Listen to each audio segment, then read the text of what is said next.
Assalamualaikum warahmatullahi wabarakatuh. Perkenalkan, nama saya Abdul Hamid Al-Hanafi. Di sini saya akan mempresentasikan Kerajaan Sriwijaya.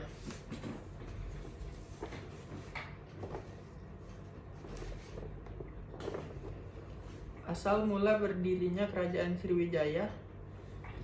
Sriwijaya atau disebut Sriwijaya adalah salah satu kerajaan maritim yang kuat di Pulau Sumatera dan banyak memberi pengaruh di Nusantara dengan daerah kekuasaan membentang dari Kamboja, Thailand, Semenanjung Malaya, Sumatera, Jawa, Kalimantan, dan Sulawesi. Dalam bahasa Sanskerta, Sri berarti bercahaya dan Wijaya berarti kemenangan. Bukti awal mengenai keberadaan kerajaan ini berasal dari abad ke-7. Seorang pendeta Tiongkok, Yi Xing, menulis bahwa ia mengunjungi Sriwijaya tahun 671 Masehi dan tinggal selama 6 bulan. Sriwijaya disebut dengan berbagai macam nama. Orang Tionghoa menyebutnya Silifosi atau Sanfosi atau Sanfoki. Dalam bahasa Sanskerta dan Pali, kerajaan Sriwijaya disebut Yavades dan Javadeh. Bangsa Arab menyebutnya Zabak dan Khmer menyebutnya Melayu. Pembentukan Kerajaan Sriwijaya. Kerajaan ini menjadi pusat perdagangan dan merupakan negara maritim. Sekitar tahun 500, akar Sriwijaya memulai perkembangan di wilayah sekitar Palembang, Sumatera. Kerajaan ini terdiri atas 3 zona utama.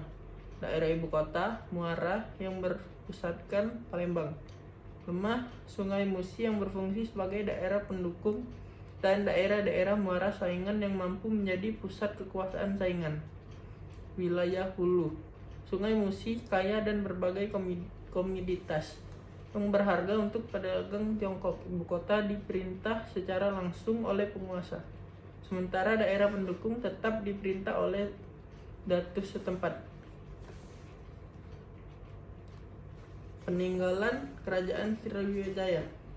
Prasasti yang berkaitan dengan Sriwijaya. Prasasti Ligor di Thailand. Prasasti Konton di Konton. Prasasti Siwagraha. Prasasti Nalada di India. Piagam Lieden di India. Prasasti Tanjor. Prasasti Grahi di Cahaya. Prasasti Padarojo di Damarsya. Prasasti Sringlanka. Prasasti berbahasa Melayu kuno. Prasasti kedudukan bukit tanggal 16 Juni 682 Masehi di Palembang. Prasasti Talang Tua tanggal 23 Maret 684 Masehi di Palembang. Prasasti Lampung Selatan. Prasasti Kalang Brahi abad ke-7 Masehi di Jambi. Prasasti Kota Kapur tanggal 20 Maret 686 Masehi di Pangkalan Bangka. Prasasti Sujemerto abad ke-7 Masehi di Kabupaten Batang, Jawa Timur. Masa keemasan Kerajaan Sriwijaya. Di tahun 902, Sriwijaya mengirimkan opeti ke Cina dan 2 tahun kemudian Raja terakhir dinasti Tang menganugerahkan gelar pada utusan Sriwijaya dari literatur Tiongkok. Utusan itu mempunyai nama Arab. Hal ini memberikan informasi bahwa pada masa itu Sriwijaya sudah berhubungan dengan Arab, memungkinkan Sriwijaya sudah masuk pengaruh Islam di dalam kerajaan. Pada pengaruh pertama abad ke-10, di antara kejatuhan dinasti Tang dan naiknya dinasti Song, perdagangan dengan luar negeri cukup marak, terutama Fujian, Kerajaan Min, dan negeri kaya Guangdong. Kerajaan Nanhak tak dirugikan lagi. Sriwijaya mendapatkan keuntungan dari perdagangan ini pada tahun 903. Penulis Muslim Ibn Battuta sangat berkesan dengan makmuran Sriwijaya di daerah urban kerajaan meliputi Palembang, khususnya Bukit Siguntang, Muara Jambi, dan Kedah. Masa keruntuhan Kerajaan Sriwijaya tahun 1025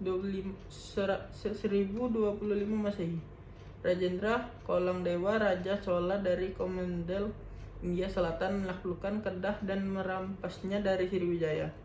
Kemudian Kerajaan Chola menerima penyerangan dan berhasil menaklukkan Sriwijaya. Selama beberapa dekade berikutnya, keseluruhan Imperium Sriwijaya berada dalam pengaruh Rajendra Choladewa. Meskipun demikian, Rajendra Choladewa tetap memberikan peluang kepada raja-raja yang ditaklukkannya untuk tetap berkuasa selama tetap tunduk kepada setelah invasi tersebut. Akhirnya mengakibatkan melemahnya hegemoni Sriwijaya, dan kemudian beberapa daerah bawahan membentuk kerajaan sendiri, dan kemudian muncul Kerajaan Dharmasya sebagai kekuatan baru, dan kemudian mencaplok kawasan Semenanjung Malaya dan Sumatera termasuk Sriwijaya itu.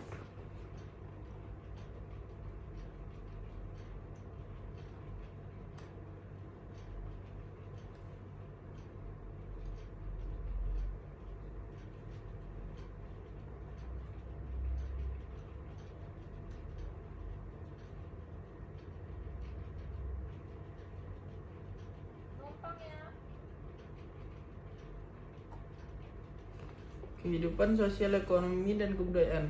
Letak Sriwijaya sangat strategis di jalur perdagangan antara India Cina. Di samping itu juga berhasil menguasai Selat Malaka yang merupakan urat nadi perdagangan di Asia Tenggara, menjadikan Sriwijaya berhasil menguasai perdagangan nasional dan internasional. Penguasa Sriwijaya atas Selat Malaka mempunyai arti terhadap perkembangan Sriwijaya sebagai negara maritim.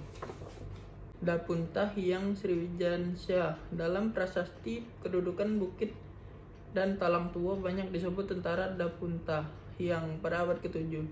Dapunta Hyang melakukan berbagai usaha berpeluas daerah ke daerah yang berhasil dikuasai antara lain sebagai berikut: Tulang Bawang Lampung, Kedapula Bangka Jambi, Tanah Gantung Kerajaan Kalingga, dan Mataram kuno.